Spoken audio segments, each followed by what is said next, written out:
The National Weather Service in Jackson has issued a severe thunderstorm warning for East Central Warren County in West Central Mississippi, Northwestern Hinds County in Central Mississippi, until 1:45 p.m. Central Daylight Time. At 12:59 p.m. Central Daylight Time, a severe thunderstorm was located over Flowers, 11 miles east of Vicksburg, moving east at 25 miles per hour. Hazard, 60 miles per hour wind gusts and half-dollar-size hail. Source, radar indicated. Impact, hail damage to vehicles is expected. Expect wind damage to roofs, siding, and trees. This severe thunderstorm will be near Edwards around 1:05 p.m. Central Daylight Time. Bolton around 1:10 p.m. Central Daylight Time. Raymond around 1:15 p.m. Central Daylight Time.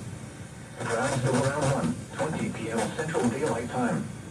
For your protection, move to an interior room on the lowest floor of a building.